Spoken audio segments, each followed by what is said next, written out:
हमारे चैनल में आपका स्वागत है। इस वीडियो में सुनने की कला और मजबूत संबंधों के निर्माण में इसकी महत्व को बारे में डिस्कस किया है। अपने कम्युनिकेशन स्किल्स को बढ़ाने और अपने प्रियजनों के साथ गहरे संबंधों को बढ़ावा देने के लिए भी व्यवहारिक सुझावों के बारे में भी डिस्कस किया है। लेकिन इससे पहले कि शुरू करूँ, मैं रिक्वेस्ट करना चाहता हूँ कि यदि आपको मेरा वीडियो पसंद आता है तो कृपया बेल आइकन को प्रेस कीजिए, अपने विचार शेयर करने के लिए कमेंट करें और चैनल को सब्सक्राइब जरूर करें। एक्टिव लिसनिंग का मतलब है कि हम ध्यान से दूसरे व्यक्ति की बातें सुनते हैं, उनके अर्थ समझते हैं और उनकी प्रतिक्रिया को समझते हैं। ये बहुत इंपॉर्टेंट है, खासकर जब हम किसी संबंधित व्यक्ति के साथ बात करते हैं, जैसे डॉक्टर या पेशेवर बैठक में। यदि हम उनकी सही तरह से सुनते नहीं हैं तो हम उनकी जानकारी को सही ढंग से समझ नहीं पाते हैं।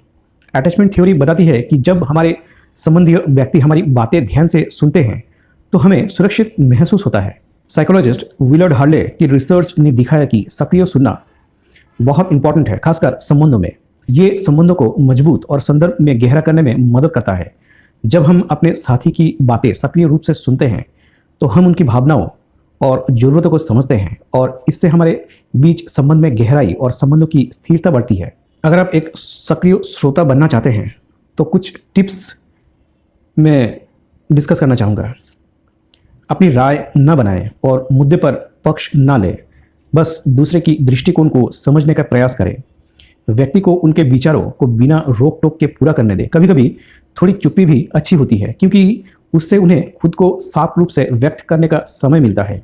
ध्यान देने का इशारा करें, आंखों से संपर्क करें और सामान्य तरीके से प्रतिक्रिया दें। यदि कुछ अस्पष्ट है तो संकोच न करें और प्रश्न पूछें, विशेष रूप से मुख्य विचार को समझने का प्रयास करते हुए।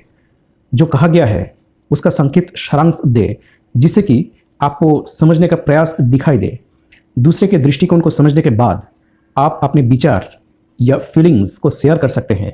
एक अलग राय रखना ठीक है, कुछ बातों को तो ध्यान रखना चाहिए। स्पीकर को डिस्टर्ब ना करें, चाहे कुछ भी हो।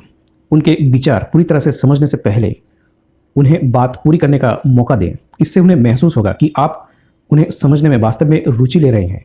स्पीकर के साथ आंखों का संपर्क बनाए रखें। यह आपके ध्यान और समझने की क्षमता को दर्शाता है। स्पीकर को जल्दबाजी करने के लिए न बोलें।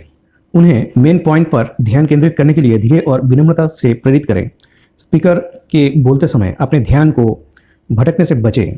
यह उनके साथ आपकी कम्युनिकेशन पावर को दिखाता है और उन्हें महसूस हो सकता है कि आप उनकी बातों को इम्पोर्टेंस के साथ सुन रहे हैं। मेन पॉइंट्स को ध्यान में रखें और वक्ता की प्राथमिकता को समझने की कोशिश करें। बोलने वाले के समाप्त होने से पहले विषय को अचानक बदलने से बचें। इससे उन्हें बुरा लग सकता है और बातचीत की गंभीरता को दूर कर सकता है। अपने प्रतिक्रिया को तैयार करने से पहले सक्रिय रूप से सुनने के लिए समय निकालें। इससे आपकी प्रतिक्रिया संवाद के माध्यम से पूरी तरह से समर्थित हो सकती है। वास्तव में सुनने और बात करने के लिए अपनी बारी की प्रतीक्षा करने के बीच एक अंतर है। इमर्सन के विचार बहुत इंपॉर्टेंट है। हमें समझना चाहिए कि सुनना और बोलना दो अलग अलग काम है। साथी संबंधों में सक्रिय रूप से सुनना बहुत इंपॉर्टेंट है। कभी कभी हमारे साथी केवल हमें सुनने की ज़रूरत होती है और हमें उनकी धारणाओं और भावनाओं का समर्थन करने में सक्रिय रहना चाहिए।